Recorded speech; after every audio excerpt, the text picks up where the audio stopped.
اور ابھی حدیث سے پیچھے بھی گزری ہے کہ نبی علیہ السلام جب جانور خریدتے تھے قربانی کے لیے کبشین اقرنین سمینین عظیمین، آپ صلی اللہ علیہ وسلم موٹا تازہ اور سینگوں والا اور بہترین جو جانور ہے وہ خریدتے تھے، اس کو جو ہے وہ اللہ کے راستے میں ذبح کیا کرتے تھے۔ تو اس لیے کوشش کرنی چاہیے اچھا جانور جو ہے وہ خریدا جائے۔ حضرت علی رضی اللہ عنہ کی روایت ہے، ابن ماجہ کے اندر ہے، فرمایا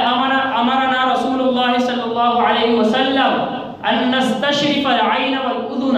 اللہ کے نبی ہمیں حکم دیا کرتے تھے کہ جانور خریدنے سے پہلے اچھے طریقے سے اس کے کان اور اس کی آنکھوں کو چیک کر لیا کرو۔ مطلب یہ ہے کہ اگر کان اس کے کٹے ہوئے ہیں، اگر اس کی آنکھیں خراب ہیں تو پھر اس کے لیے بھی قربانی کے اندر لگنا مشکل ہو جاتا ہے، تو خوب جو ہے فرمایا کہ جانچ کر لیا کرو۔ اور ایک روایت کے اندر ہے کہ نبی علیہ السلام نے ان جانوروں سے منع فرمایا، اس کے اندر ایک فرمایا کہ العجفا جو بہت زیادہ کمزور ہو اور الجربا جو بہت زیادہ خارشی ہو۔ اس میں علماء نے تھوڑی سی تفصیل کی ہے، جو جانور موٹا تازہ ہوگا اس کو اگر خارش پڑ گئی ہے تو اب اس کی خارش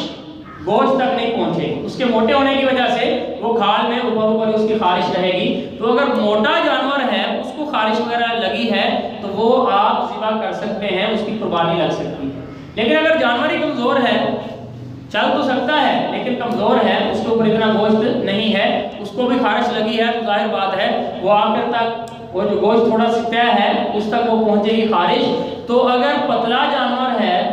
کمزور ہے، اس کو خارش لگی ہے تو ایسا جانور اللہ کے راستے میں ذبح نہ کیا جائے، اس کا کرنا جو ہے وہ مکروہ ہے۔ تو اس میں فرمایا الجربا جس کو خارش ہو، اور آگے فرمایا المستلمۃ اتباعها وہ جانور جس کے تھن کٹے ہوئے ہوں، المقطوعۃ ذروعها جس کے تھن کٹے ہوئے ہوں، اس کو بھی اللہ کے راستے میں نہ لگائے۔ علماء نے اس کی جو ہے وہ ایک قاعدہ مقرر کیا ہے۔ دیکھیں شریعت کے اندر بہت سارے احکام کے اندر جو تیسرا حصہ ہے نا اس کا بڑا اعتبار کیا ہے۔ بخاری شریف کی حدیث ہے، حضرت سعد رضی اللہ عنہ کا آخری وقت ہے، وہ کہہ رہے ہیں کہ اللہ کے رسول میرا دل چاہتا ہے کہ سارا مال اللہ کے راستے میں خرچ کر دوں، آخری وقت ہے سارا صدقہ کر دوں۔ تو نبی علیہ السلام نے فرمایا کہ نہیں، اپنے بچوں کے لیے روک کر رکھو۔ انہوں نے کہا کہ چلو سارا نہیں، آدھا میں اللہ کے راستے میں خرچ کرتا ہوں۔ فرمایا کہ آدھا بھی نہیں، اس سے بھی کم کرو، اپنے بچوں کو یا فقیر نہ چھوڑ کر جانا، ان کے لیے کچھ چھوڑ کر جاؤ۔ انہوں نے فرمایا کہ الثلث اللہ کے رسول میں تیسرا حصہ جو ہے وہ اللہ کے راستے میں خرچ کرتا ہوں۔ نبی علیہ السلام نے فرمایا کہ ٹھیک ہے تیسرا حصہ تو خرچ کر دے، فالثلث کثیر، لیکن تیسرا حصہ بھی زیادہ ہے۔ اس سے اور اس طرح کی اور بھی احادیث ہیں، وقت کا مختصر ہونے کی وجہ سے میں ان کو چھوڑ رہا ہوں۔ تو اس حدیث سے کیا پتہ چلا ہے کہ اصول پتہ چلا کہ جو تیسرا حصہ ہوتا ہے نا اس کو کثیر کہا جاتا ہے، وہ کثرت میں آ جاتا ہے۔ تو کوئی بھی عیب جانور، اس سے علماء نے نکالے کوئی بھی جانور کے اندر عیب ہے، اب وہ ثلث سے کم ہے، تیسرے حصے سے کم ہے تو اس کی گنجائش ہے، لیکن اگر وہ تیسرا حصہ عیب ہو گیا اب اس کی قربانی لگانا جائز نہیں۔ ایک جانور کے کان کٹے ہوئے، بالکل تھوڑے سے کٹے ہوئے، تیسرے حصے سے کم ہے، اس کی قربانی جائز ہے۔ لیکن اگر اس کے کان تیسرے حصے سے زیادہ، آدھے یا اس سے زیادہ کٹے ہوئے ہیں، اب اس کی قربانی جائز نہیں ہے، اب اس کا عیب کثیر ہو گیا، بڑھ گیا ہے، اس کی قربانی جائز نہیں ہے۔ ایسے ہی اگر اس کی دم کٹی ہوئی ہے، پوشل دم اس کی کٹی ہوئی ہے، اگر وہ ثلث تک ہے، تیسرے حصے تک ہے، تو تیسرے حصے سے کم ہے تو وہ تو جائز ہے، لیکن اگر تیسرا حصہ یا اس سے زیادہ اس کی دم کٹی ہوئی ہے تو ایسا جانور اس کی قربانی جائز نہیں ہے۔ ایسے ہی دمبے کی جو چکی ہے وہ کسی وجہ سے کٹ گئی ہے اور وہ تیسرے حصے سے کم ہے، اس کی گنجائش ہے، اگر تیسرا حصہ یا اس سے زیادہ ہو جائے پھر اس کی قربانی جائز نہیں ہے۔ تو میں نے جیسے حدیث میں بتا دیا آپ کو کہ نبی علیہ السلام نے خصی جانور کی قربانی کی ہے، تو اس سے پتہ چلا کہ خصی جانور جس کی جو ہے وہ رگیں کاٹ دی گئی ہوں تو اس کی قربانی کرنا یہ حرام یا مکروہ نہیں ہے، بلکہ زیادہ مستحب ہے۔ نبی علیہ السلام نے اس کو زیادہ ترجیح دی ہے۔ اس کے علاوہ جو ہے کبھی ہم گائے خریدتے ہیں، جانور خریدتے ہیں، بعد میں پتہ چلتا ہے اس کے پیٹ میں بچہ ہے، یہ گاون ہے، یہ حاملہ ہے، تو اس کے بارے میں صحابہ کرام جو ہے وہ نبی علیہ السلام سے آ کر پوچھتے ہیں، اللہ کے رسول ہم گائے خریدتے ہیں، ہم اس کے اندر بچہ پاتے ہیں کہ اس کے پیٹ میں بچہ ہے، کیا ہم بچہ جو ہے وہ پھینک دیں یا اس کو بھی ذبح کریں؟ تو نبی علیہ السلام نے اس گائے کو ذبح کرنے سے منع نہیں فرمایا، فرمایا کہ گائے کو ذبح کرو اور جب اس کے اندر سے بچہ نکلے اگر دل مانے تو اس بچے کو بھی ذبح کر کے کھا لو۔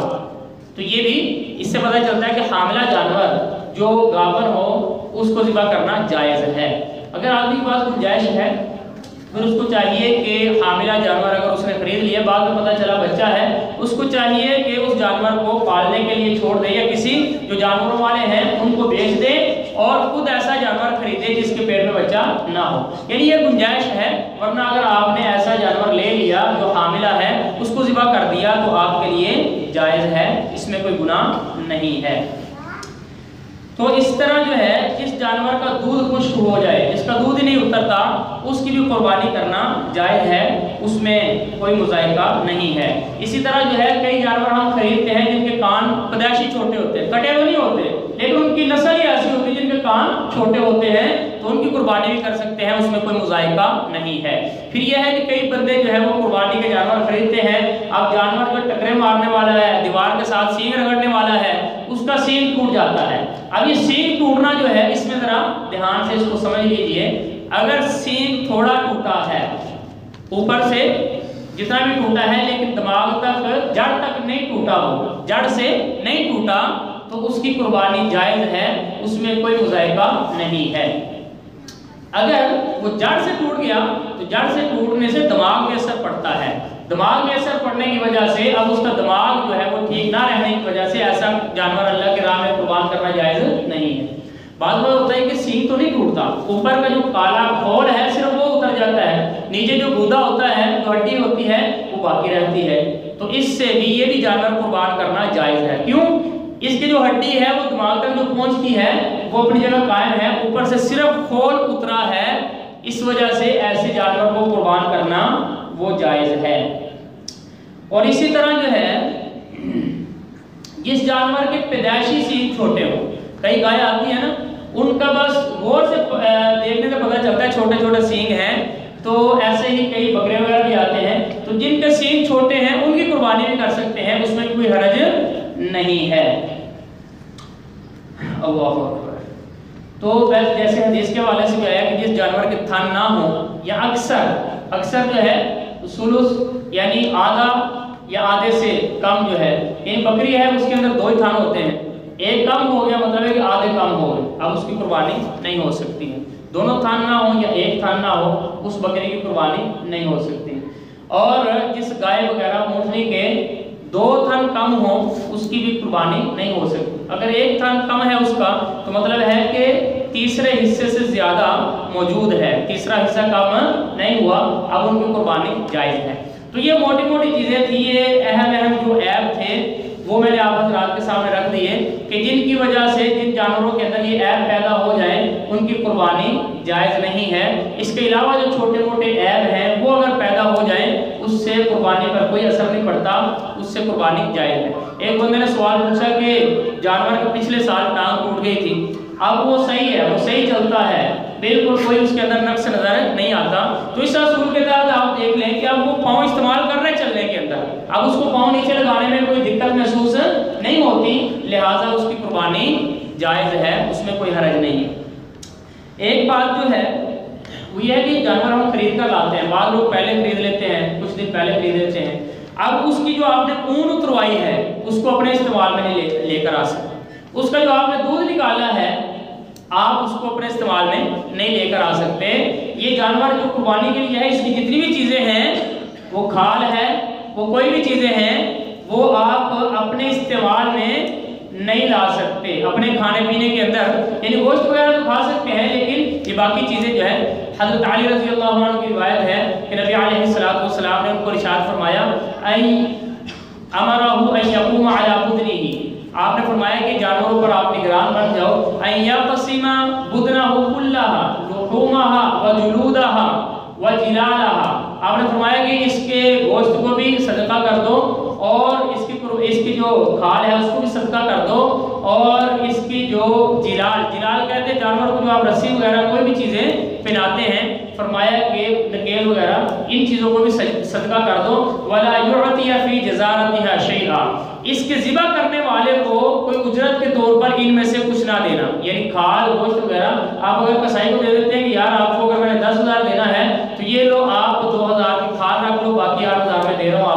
تو یہ جائز نہیں ہے۔ جیسے جانور آپ نے اللہ کی رضا کے لیے ذبح کیا ہے تو اس کی باقی چیزیں بھی اللہ کی رضا کے لیے آپ اس کو جو ہے وہ کسی مسکین کو، ضرورت مند کو، یا جس کو بھی دینا چاہیں اس کو دیں، اس کو بیچنا جائز نہیں ہے، کسی کو مزدوری کے طور پر دینا جائز نہیں ہے۔